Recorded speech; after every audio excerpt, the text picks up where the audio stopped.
Shalom. I'd like to start out by giving all glory, praise, and honor to Yahweh, Bahasham, Yahweh Shai, Bahasham, Rakak Wadash. Double honors to the elders and apostles of the great millstone. Shalom to the elect of Israel. This is the Mayim in Atlanta, and today I wanted to go into the Whitemans Burden. I was listening to one of Apostle Tahar's many lessons, and he mentioned the Whitemans Burden. He didn't end up going into it, but that gives us an opportunity to look into it. And this is something I learned about in grade school, like fourth grade, fifth grade, and heard about it many other times. But let's go ahead and look at it a little closer. So this is all from ChatGPT. And it says the Whitemans Burden is both a phrase, or excuse me, the question I asked it was, tell me about the Whitemans Burden. And here's ChatGPT's answer. It says the Whitemans Burden is both a phrase and the title of a famous poem written in 1899 by British writer Rudyard Kipling. And you probably know Mr. Kipling from the Jungle Book with Mowgli and Baloo and all those jungle characters. It's a child's book. But he was an author and poet, so he wrote some other poems, including The Whitemans Burden. He also wrote the poem Boots, which was just featured in the trailer for 28 Years Later. And even in that poem, it's pretty much has some white man's burden characteristics in it, especially in the first line or first stanza of that poem and in the last as well. But it starts out saying, we are slogging over Africa, foot, moving up and down again, boots,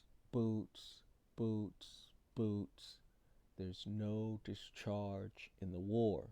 But it's showing they're colonizing. They're someplace they shouldn't be, and they consider it their burden for having to be there because they're the superior ones on this earth, and they have to show everybody, all the other inferior races, how to exist, how to be. But really, it's just a Trojan horse and a philosophy they use to justify themselves while stealing resources and colonizing. But getting back to here, it says it became one of the most well-known expressions tied to the ideology of imperialism and colonialism.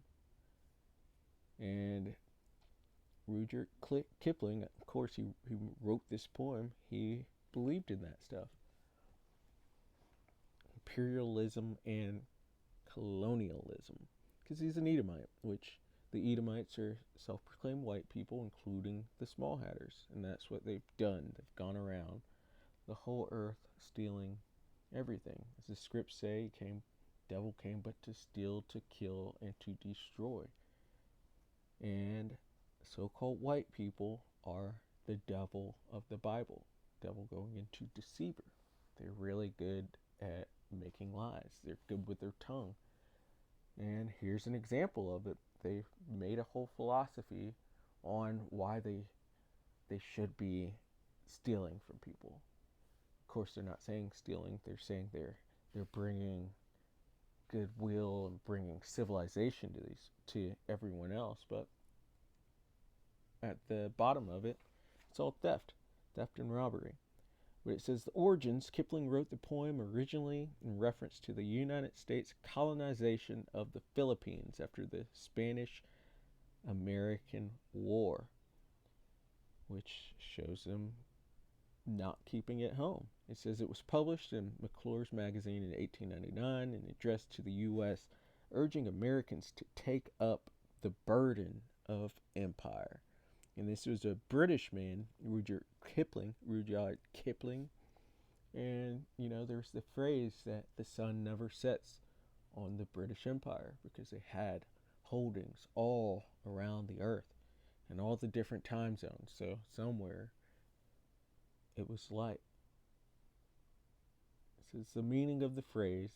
The burden described was the supposed moral duty of white Europeans, Edomites, and Americans, Edomites, to civilized non-Western peoples in Asia, Africa, and elsewhere.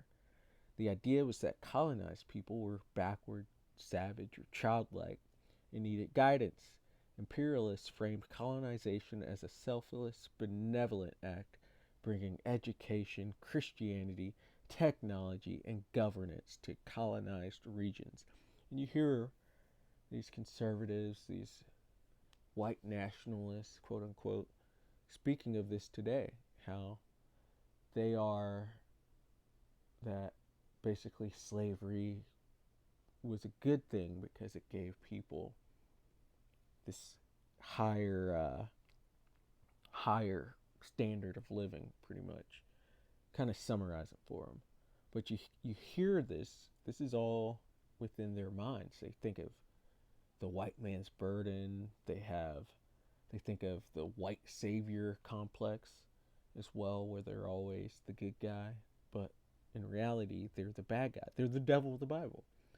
This goes into the doctrine of discovery as well, because they think of everywhere, or that was stating that everyone that wasn't a Christian, or all lands claimed where there weren't Christians, was free to take. So they discovered it. That's why they called it discovering instead of colonizing or stealing, because those people didn't count as people because they weren't Christians. And goes into manifest destiny, goes into evolution with the survival of the fittest, because they're just so fit, they just had to steal your resources. They've come up with all sorts of philosophies on justifying their wickedness, their theft, their murder. But the Lord's not going to listen to any of that. But it says the underlying ideology, the poem reflects social Darwinism, so just like I was saying, evolution, survival of the fittest, and racial hierarchy, thinking common in the late 19th and early 20th centuries. It casts imperial conquest not as exploitation, but as a noble sacrifice, the colonizer enduring hardships for the good of the colonized. In reality, empire was about economic exploitation, political domination, and resource extraction. Exactly. Steal, to kill, and to destroy. And then they spin it like they're the good guys. It says reactions. Supporters of imperialism in the U.S. and Britain used the poem as justification for expansion overseas. Critics, including many Africans, Asians, and anti-imperialist Americans like Mark Twain, condemned it as racist propaganda that disguised oppression and exploitation as benevolence. And Esau is very good with his propaganda, making himself seem like he's in the right. Even with this Whitemans Burden, is framing them as victims in a way, because they're the ones that have this duty of spreading their light all throughout the world. You know, they're not victims, they're just thieves. But it says the legacy. Today, the white man's burden is remembered not as a genuine duty, but as a phrase symbolizing the racist justifications of colonialism. It's often cited in discussions of Eurocentrism, colonial exploitation, how power disguises itself as morality. And that's it right there. They disguise their wickedness like they're actually good people. Let's so I can go to script first before we go to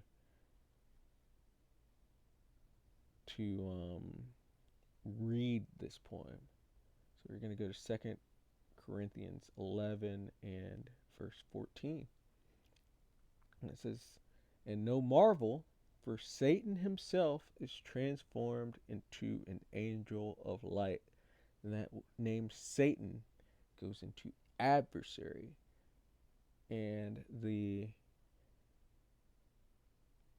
adverse ways of or going against the Lord in his law, statutes, commandments, and his ways is what's in fashion currently.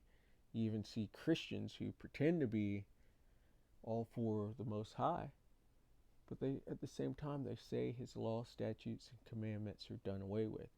They are adversarial. They are Satanists. These are Satanists, but they're lifted up like they're actually the Lord's people. All of Judeo-Christianity, they seem like they're actually the light workers, but they are not. They're Satanists. They're wicked people. Like, that's extremely wicked to say the Lord's law, statutes, and commandments are done away with. Verse 15, it says, "Therefore it is no great thing if his ministers are everyone against the Lord, but first and foremost, the Edomites, so-called white people, including those small hatters. It says, therefore, it is no great thing if his ministers also be transformed as the ministers of righteousness, whose end shall be according to their works." And so, going back to ChatGPT, it says how power disguises itself as morality. Or really, we could say how wickedness disguises itself as morality, because the Edomites, so-called white people, and the small hatters are known as the wicked within the Bible. Malachi 1 and verse 4. And they have disguised themselves through all of their philosophies that they put out into the world as being the bastion of morality, but they're anything but. They're the devil in the Bible. They are the wicked, and through their words, which they come out like butter, they've been able to convince the world that they're more than that, more than wickedness. But they are wicked, the most wicked. They're the problem of the earth.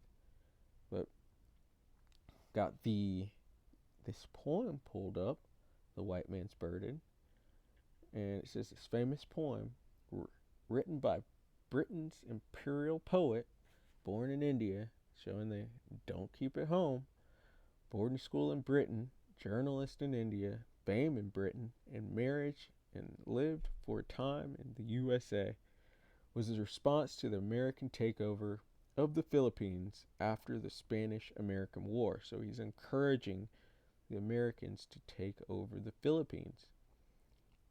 And it says, "Take up the white man's burden. Send forth the best ye breed. Go bind your sons to exile to serve your captives' need." Like they're going out of their way to lift up the other nations, sending their best and brightest to go lift up the other nations. No. It says, "To wait in heavy harness on fluttered folk and wild, your new caught sullen peoples, half devil and half child." Because they think that everyone who's not them are heathens or savages and are in an infantile state, that they're not fully matured.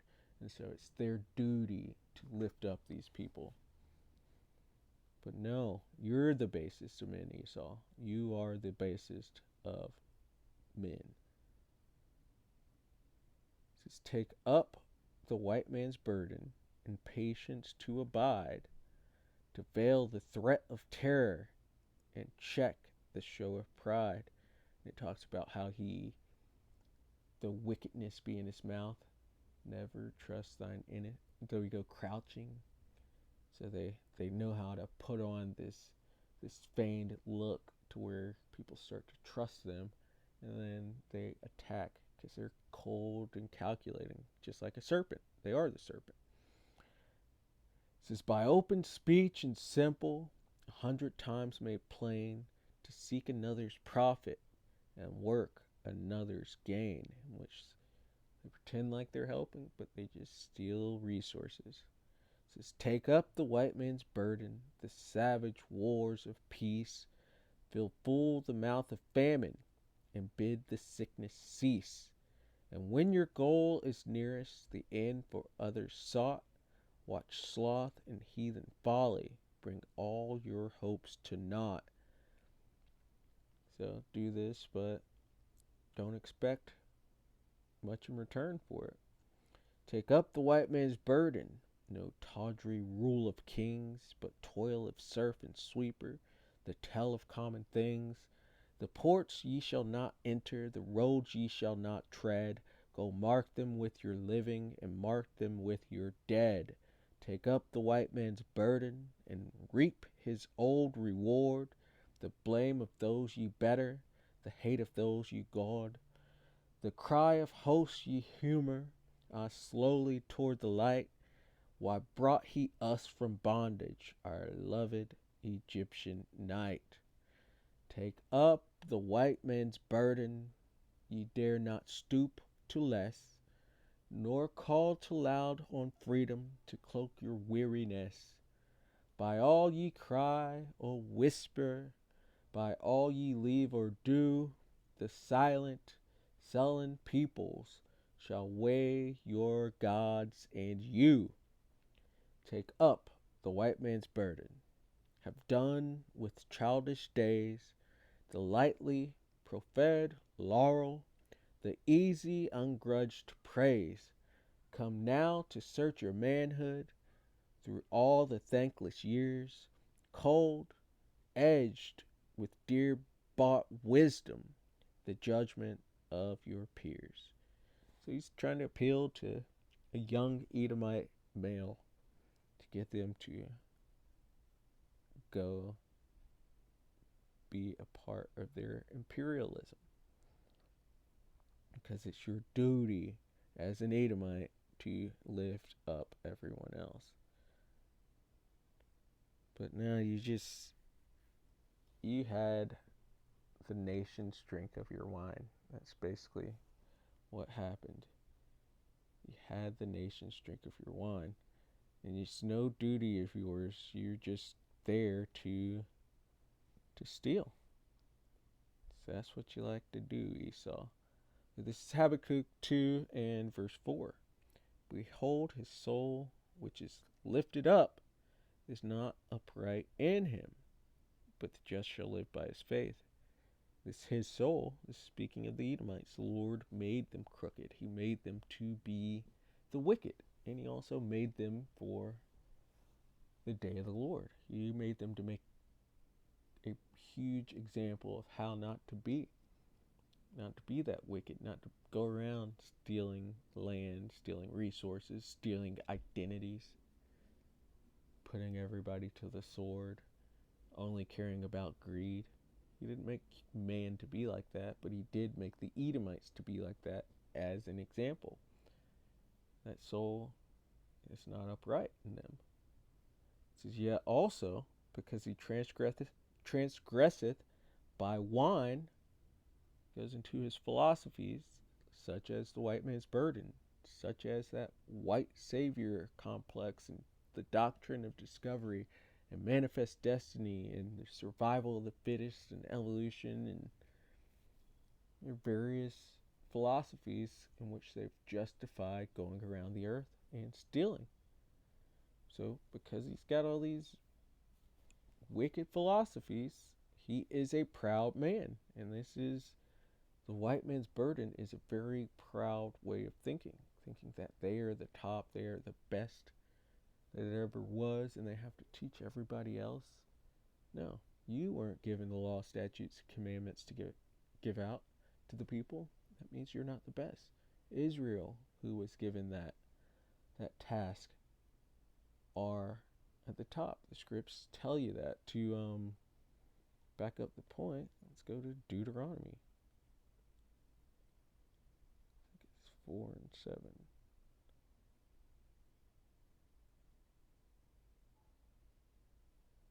It's 7 and 6. Yeah, Deuteronomy 7 and verse 6. For thou art a holy people. This is speaking to the Israelites, the Negroes, Latinos, Native Americans, as well as are scattered. Anyone who comes from the seed through their father's lineage from an Israelite, from a Negro, Latino, or Native American.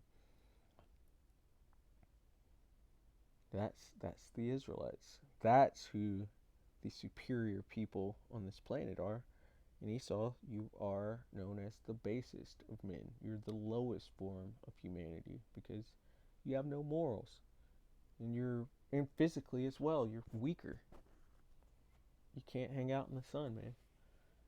You're not superior. It's more your superiority complex. It's more of a Napoleon complex because you know in your heart of hearts that you're the weakest and lowest people. But you've tried to lift up yourself through these various philosophies that you've put out. But Deuteronomy 7:6, for thou art a holy people, the Israelites, unto the Lord thy power. The Lord thy power hath chosen thee to be a special people unto himself, above all people that are upon the face of the earth.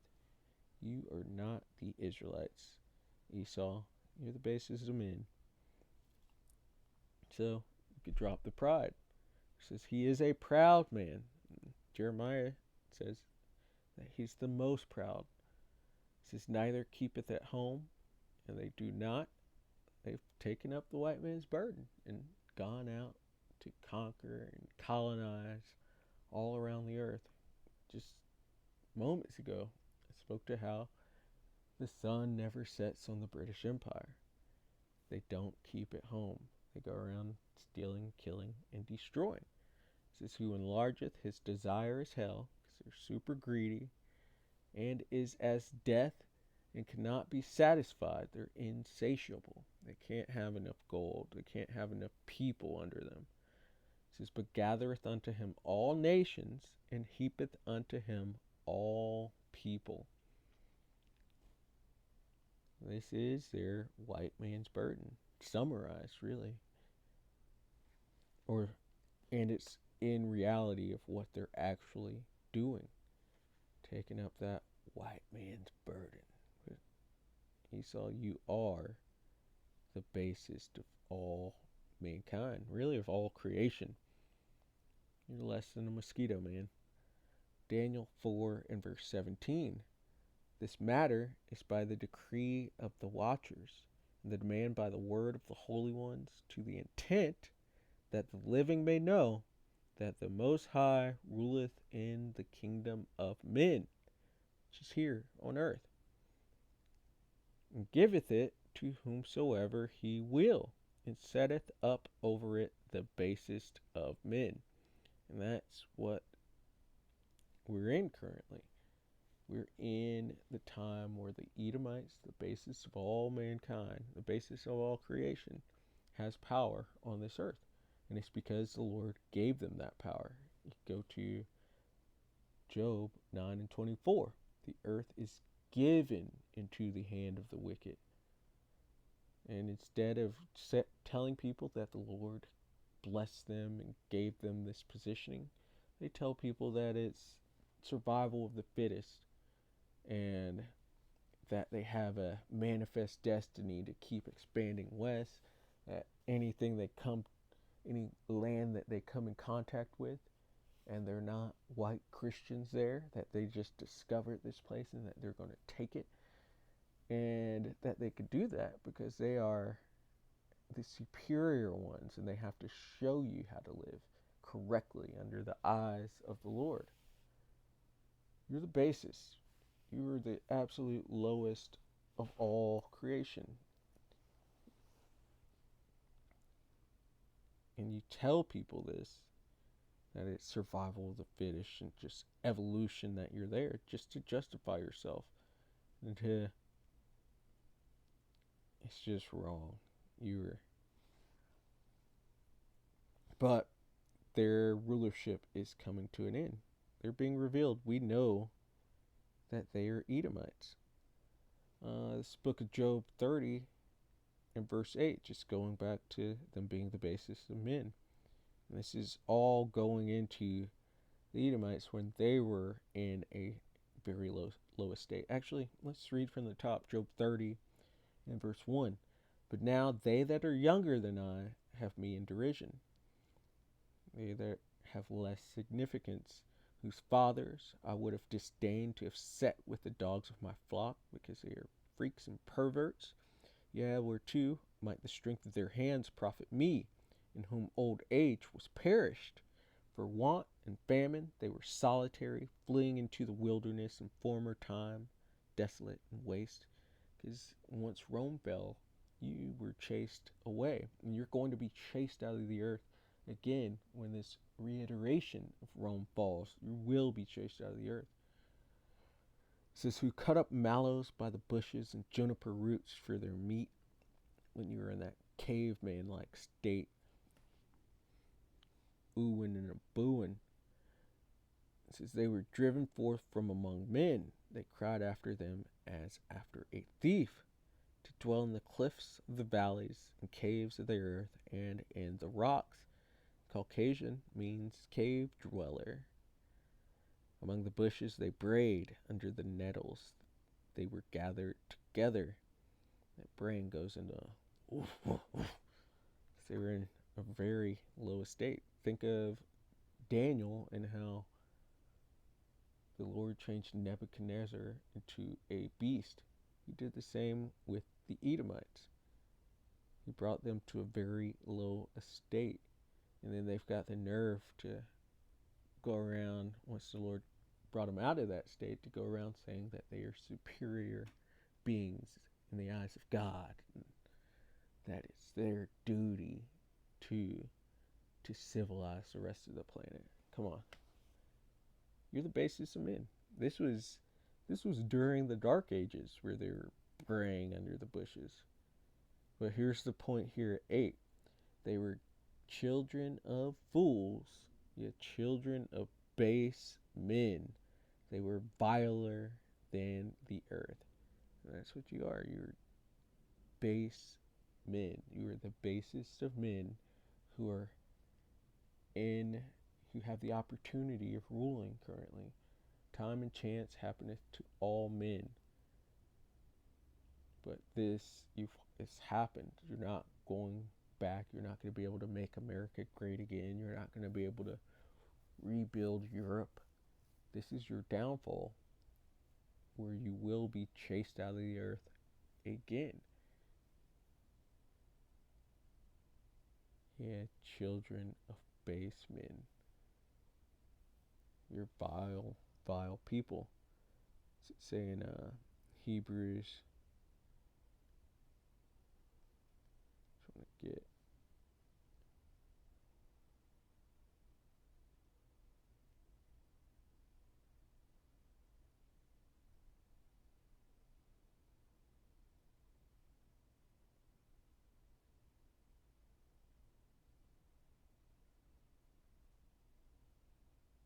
Salakia.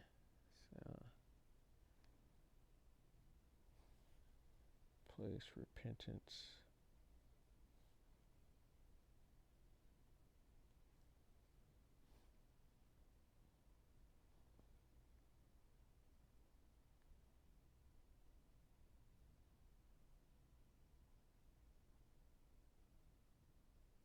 Huh.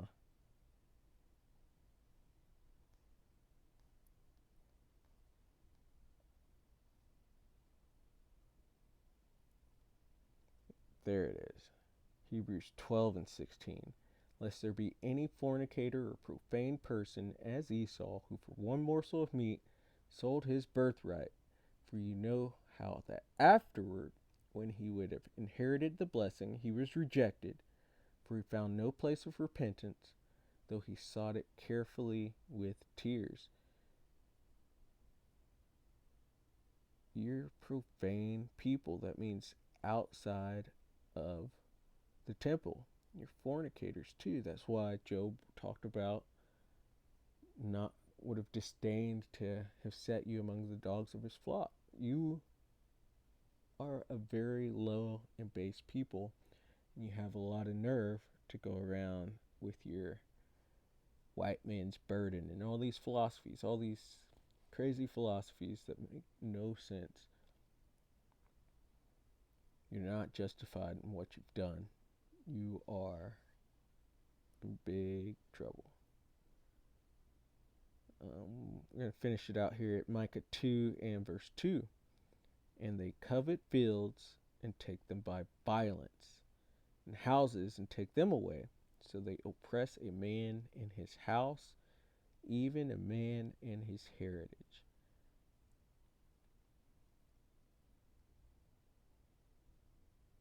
This goes right into the Whitemans Burden, because it's talking about colonizing, and this is them colonizing, and they covet fields. They see something they want, and they take it with their blessing, the sword. Houses, boom, got them. And then they also steal heritages. Once they conquer a land, they'll start calling themselves that. They conquered Australia. They became Australians. They conquered Europe during the time of Alexander. Started calling themselves Greeks and Europeans. And then Romans, once they conquered Rome, they did it with America. Once they took America, they became the Americans. And then not only the Americans, they had the $5 Indians, to where they became even the Native Americans. This is what they do. And then they come up with ways to justify it. Micah 2:1. Woe to them that devise iniquity and work evil upon their beds. When the morning is light, they practice it, because it is in the power of their hand. They come up with these philosophies while they have time and put them out there just to justify all of their wickedness. But as it says in verse 3, Micah 2 and 3, therefore thus saith the Lord, behold, against this family, so against the Edomites, these Caucasians and the Small Hatters, do I devise an evil, bad times, from which ye shall not remove your necks. So you're not going to be able to use your smooth, butter-like words or your philosophies to get out of this. Neither shall ye go haughtily, for this time is evil. And if you are the fittest, you will be able to survive this. But you're not, Esau. You are the basest of men. You've got a burden to abide by. You've got the second side of manifest destiny. You have a lot of evil that you've done that the Lord is discovering through his doctrine of discovery. And if you actually have, if white Jesus did exist, he would be able to save you, but he does not exist. Just trying to go into their philosophies and turn them around on them. But yeah, Lord willing, that was edifying. I'd like to give all glory, praise, and honor to Yahweh, Bahasham, Yahweh Shai, Bahasham, Rakach, Wadash. Double honors to the elders and apostles of the great millstone. Shalom to the elect of Israel. Shalom.